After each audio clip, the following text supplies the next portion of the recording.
Hey YouTube, what is up? I have a Masked Hero deck profile for you guys today. This is my Treatoad Masked Heroes. This is my probably favorite version of Heroes just because of how well it actually performs. The deck is slapping people up in the OCG, and in the TCG I think it's going to make an even bigger splash because this deck actually is more powerful here in the TCG than it is in the OCG. Now obviously this is post Invasion of Venom once we actually get access to Treatoad, but in the OCG they only have one Shadow Mist and they don't have access to Norden. Here in the TCG we have 3 Shadow Mist and 1 Norden, so we can actually make Treatoad a whole lot easier and we can make a lot more Dark Laws. I run 3 Shadow Mist because it allows you to go into turn 1 Dark Law if you can special summon it off of something like Tin Goldfish or Summoner Monk. Also, if it goes to the graveyard, you can add a hero to hand. Obviously, you can't use both effects in one turn, but having the ability to either add Bubble Man to hand or basically guarantee Dark Law is pretty good, especially considering the fact that Bubble Man is really integral to making Treatoad. I run 3 Tin Goldfish because you can basically just normal summon the Tin Goldfish, special summon the Bubble Man from your hand, and then you guarantee you're making Treatoad off of Bahamut Shark. So 3 Tin Goldfish is literally just to make a Bahamut Shark, though obviously if you can't go into Bahamut Shark, it can be used for other rank 4 plays. I run 2 Summoner Monk for the same reason. Tin Goldfish special summons from hand, Summoner Monk special summons from deck. I wanted to run them 3 and 3, but I can't because Summoner Monk is at 2 because of how good a card it is, so I run 2 Summoner Monk at that point. I run 3 Bubble Man because, like I said before, it is integral to your Treatoad plays. You need 3 of him. The fact that he can be special summoned if he's the only card in your hand is actually pretty busted as well, and if he's the only card on the field and he's special summoned, you get to draw off of that, which actually helps you recover a little bit from having your board wiped and stuff like that. So all in all, it's not too bad. You can also add the Bubble Man back to your hand off of Treatoad once Treatoad does actually die, or if it tributes itself to negate a monster effect. I run 2 Max C just in case I go second because I want to stop my opponent any way possible, and if I can stop my opponent and draw cards at the same time, that is pretty amazing. The fact that Rhoda is at 1 means I just had to play 3 E Emergency Call instead, because E Emergency Call is just a elemental hero specific version of Rhoda. I run 3 Insta-Fusion because I want to see that Norden. I want Norden turn 1 because it guarantees a Treatoad play as long as I can put Bubble Man in the graveyard in some way, or even if I just use the Insta-Fusion to special summon a Norden and then normal summon a Bubble Man from my hand, I can still bring out a Treatoad. So I might go minus, but I can at least guarantee a pretty broken card. I run 3 A Hero Lives because it allows you to set up some pretty silly boards. It allows you to basically just special summon a Shadow Mist in case your hand is pretty bricky, and then you can guarantee a turn 1 Dark Law. Now obviously 4K is a heavy price to pay, but you can also ditch a Hero Lives off of Summoner Monk to just special summon a Shadow Mist as well, and basically get the same Dark Law on field, another monster on field, and not have to pay 4K. So it's a spell that you can ditch if you don't want to use it, and if you have to use it, you can actually bring out Dark Law off of it, which is still a pretty strong monster. And the fact that it doesn't stop you from special summoning or anything like that for the rest of the turn means you can use this as your first play turn 1 and then make a Bahamut Shark and then make a Treatoad after that. Basically, it's just a 1 card way to make Dark Law. I run 1 Rhoda because I could just ditch it off of Summoner Monk to basically special summon my Shadow Mist or special summon my Bubble Man. Why would I want to add a monster to hand when I can just special summon the same monster? I run 2 Pot of Desires because going +1 in this deck just allows you to access your rank 4 toolbox a little more. It allows you to go harder into the Treatoad Dark Law plays, and it basically just opens up more possibilities to you. I don't like to run 3 because I feel like with 3 you can actually use Pot of Desires and draw into Pot of Desires off of the Banish 10, draw 2 effect, and that kind of sucks when that happens. So if I only run 1 other Pot of Desires, the chances of me drawing it are very, very small, so that's why I like to only run 2. I run 1 Upstart because it allows my deck to be a little more consistent. I basically am just running a 39 card deck at this point, and if I banish it off of Pot of Desires, it doesn't really affect me. And I run 1 Soul Charge because if I already have the ability to make Dark Law and Treatoad, the Soul Charge just is the extra bit on top. I can pretty much just put Reflasion next to those monsters thanks to Soul Charge, and that allows me to basically stop everything my opponent does. I stop cards from going to the graveyard, I stop monster, spell, or trap effects, and then anytime they special summon a monster, I can just get rid of it with Reflasia. So Soul Charge just allows you to build broken boards. It's a busted card and it's at 1, but I'm going to keep running it until it's at 0 because it's just such a good card. I run 3 Mass Change just to guarantee I can go into Dark Law. I also like to use Mass Change occasionally to go into Acid if I can't make a Treatoad with my Bubble Man. I run 2 Twin Twisters just because this deck really does rely on stopping your opponent, and if they stop any of your plays, your deck kind of falls apart a little bit. So I like to run 2 Twin Twisters because it just gets rid of my opponent's back row, it gets rid of any problem cards, and it basically just allows me to start with Dark Law and Treatoad. I also run 1 Bottomless Trap Hole Hole, 1 Traptrix Trap Hole Nightmare, and 1 Floodgate Trap Hole. I've seen people playing 3 Floodgate Trap Hole.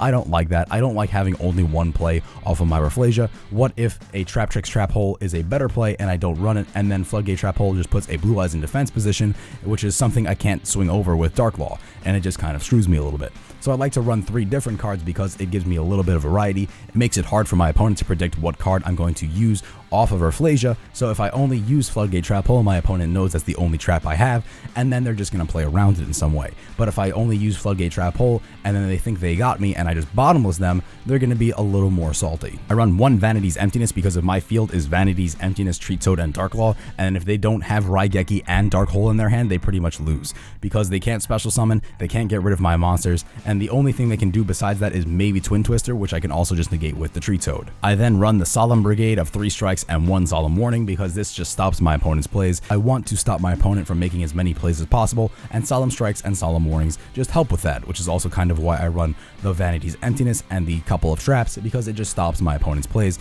If I can't guarantee a Dark Law and Treatoad on the board, I am sure as hell not going to let them have any more advantage over me than I can, so I'm going to stop them as much as possible. For my extra deck, I run 1 Anki just to help with the OTKs.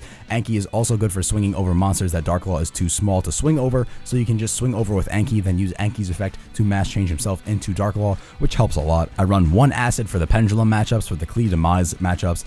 Masked Hero Acid just basically gets rid of all spell and traps, lowers your opponent's monster's attacks on top of that. It's too good to pass up. Basically, it's an alternative to go into in case I can't use Bubble Man to make Treatoad. I would just use Bubble Man and mass change him into Masked Hero Acid. I play 2 Dark Law because if my opponent can stop one, at least I have access to another later in the game. I don't like to run one of my boss monsters. This is a play I really do want to make early on, so if I only have one of them and they stop the first play I can make with it, my deck is going to fall apart if I can't make another, so that's why I run 2.